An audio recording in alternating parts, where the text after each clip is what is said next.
Hi, my name is Ahmed Shraga. I'm the owner of Birsa Bistro and the founder of Birsa Bistro. Ahmed, it's very nice to be here. We're in, for those who don't know the area, we're in Kennett Square, which is known for being mushroom country, but it's a beautiful part of near the Pennsylvania-Delaware border. A lot of horse country. Winter Gardens is here. Tell us why you call your restaurant Mediterranean. What does that mean? Because Mediterranean can mean a lot of things to a lot of different foodies, and you're quite a foodie yourself, and I know that your restaurant has been quite a success here, only been open for a relatively short time. Tell us a little bit about how long you've been open, and also, more importantly, what does Mediterranean cuisine mean to you? Mediterranean. Okay, the two sections of the Mediterranean Sea in general, like geographically, we have the east side, which includes basically, I would say, from Turkey all the way to the Middle Eastern side.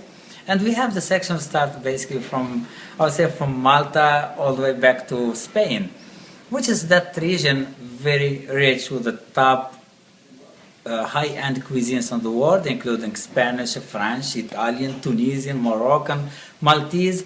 And I really try to put them in a very nice small menu, and not to make it too big or make it short, but to make a very good selection of those cuisines. And so that's what my concept of the Mediterranean is. Basically, it's a Western Mediterranean cuisine. Now, just looking around, and I was just taking in this video itself, you've got some wonderful paintings of different scenes, and also on your walls, just what appears to be windows that one can look through, but in reality, they're beautifully hand-painted windows. And for the person who doesn't know, it suggests a certain country, and also Birsa, the name of the restaurant, Birsa Bistro. Can you tell us what this is suggesting for people who don't know? Absolutely. Birsa is the citadel of the Empire of Carthage 2,800 years ago, which is Birsa still exists until today in Tunisia, in the northeast side of the capital. I don't make these restaurants as really Tunisian restaurants, but I put a lot of Tunisian influence to it, including spices, ingredients like merguez, like harissa, like zafran, a lot of other Tunisian ingredients, parsley, with a lot of parsley and herbs in our cuisine here. And we also, the decor and the style of the restaurants, we did use a lot of paintings too. Like, for example, a typical Tunisian door, which is this brings like a very nice Tunisian touch to the restaurant. And we also have a lot of painting by a local person, local artist, who is married actually to a Tunisian girl from Carthage. And he really volunteered to do those paintings and put his artwork at my restaurant, since his artwork is all about, most of it about Tunisia. Like this painting you see there, over here this is actually the old city of Tunisia, which is Medina, one of the restaurants of the Medina. And we have Jama Zaytuna, with the Zaytuna Mosque is all the way in the end over there. And we have a couple like Tunisian art pieces hanging around the walls in here in Birsa Bistro, just to give some keep some Tunisian touch at the restaurant. Now, you mentioned some of the Tunisian foods, and it's true, the restaurant, to someone who doesn't know, they have no idea that you have this Tunisian influence. You mentioned harissa. Tell us briefly what some of these food ingredients are, and it would be interesting to know what inspired you to develop such an interesting mixture of food, and it's done so well in the preparation, and we'll be sharing photos with people also. But what were your inspirations? Okay, good question actually, but if you talk about harissa, for example, we talk about top chefs in the world. They use harissa in their ingredient and their way of cooking. Harissa is like one of the top line ingredients, top chefs use them. So which is the Tunisians, only from Tunisia. Now, okay, France makes it, Morocco makes it, Algeria, lots of other countries makes harissa, but originally harissa is Tunisian. It's 100% Tunisian ingredient. It's a hot, spicy paste, basically, made from pepper, from hot pepper.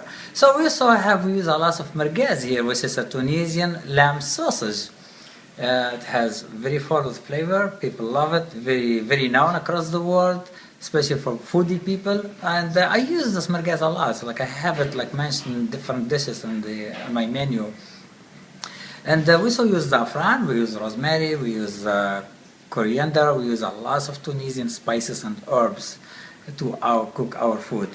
We're not making the restaurants 100% Tunisian. As we do, we gotta focus on the commercial side to wanna make sure like something people can eat it all. Well, you're from the southwest of Tunisia, from an oasis town called Gafsa. And for those who don't know, it's quite relatively remote, and certainly historically, I'm sure growing as you grew up, it was relatively remote. Where does someone coming from Gafsa become influenced in putting together a restaurant with such fine food and such eclectic display and mix of ingredients? Okay, Gafsa. Gafsa is one of the oldest city in the Mediterranean Sea, as everybody knows. It's like over 150 years of civilizations in Gafsa itself as a city.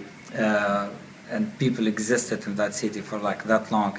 But okay, the cuisine of Gafsa, very authentic cuisine of the south of Tunisia, because it has a lot of Berbers influence to it. A lot of food really cooked in Gafsa or in Tozor, basically in this region of the world. But I grew up with my mom, my grandma, my family, my aunts. They're all like foodie. They're all like good, great cooks, and I grew up eating good food in my family. Like, doesn't matter in any house I go to in my family, they all cook well. I know I'm gonna have a good meal anywhere I go in any time of the day. I really enjoyed growing up eating well in my family, eating very well, I would say, which is unhealthy too. So let's can tell in my body, I'm not. So, but Gafsa, I brought a lot of influence from the Gafsa cuisine to this restaurants, but I don't kill it. I don't overwhelm my menu with a lot of Gafsian or Tunisian influence. I just put nice touch to it, just enough. Well, once again, it's really nice for you to take the time on a Saturday afternoon to speak with us. It's a beautiful area. Anyone driving from Washington to Philadelphia who wants to take the scenic back roads, Kennett Square is just one of these gems that's off to the side, but it really makes it nice to stop by.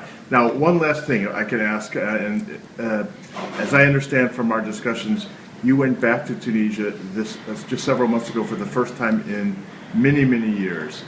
How many years was it? It was 15 years. 15 years. So you clearly saw a lot of changes. Many Americans don't understand how Tunisia is so different. It's a small country in the North Africa, but it's very different from Morocco to the west in Algeria, and also certainly from the Middle East in food, in politics, and everything else. For someone who wants to visit Tunisia, what do you feel? You were back. What do you feel about security, safety? What can you say to people who have any concerns? Good question, though. Tunisia, I will say one of the safest place you can go and visit. Okay, true, we had revolutions, but we're not violent. We're not criminals. We don't kill people. We don't hostage people. Basically, you never heard of anybody get killed in Tunisia because he wanted to visit Tunisia. Tunisia has been over 50 years a touristic country. And tourists for us, they're part of our culture, part of us. When they come in, they feel welcome, they feel part of us, and they will see we don't have resorts 20 miles away from the people. When you go visit Tunisia, you go visit the city, visit the people, live the everyday life, and you go sleep in your hotel, which is right there on the city. It's a walk distance, everything.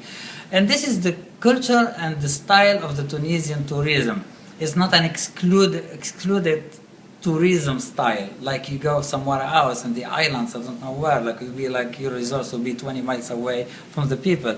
Basically, you gotta be with the people, you be protected by the people, you be having a good time with the people. You don't have to pretend you are friendly, you just be yourself. And Tunisians are very welcoming people in general over the history. We have thousands of years of civilizations, and we always love people. We want to see our nature. Well, Ahmed, again, thank you very much for sharing, and your restaurant, just the diversity of what it has, and every time I've been here, it's been crowded with people in the evening, and there's a reason why. That a restaurant doesn't continue that unless people are getting what they want, and you certainly are delivering. So thanks again, and continued good luck. Thank you.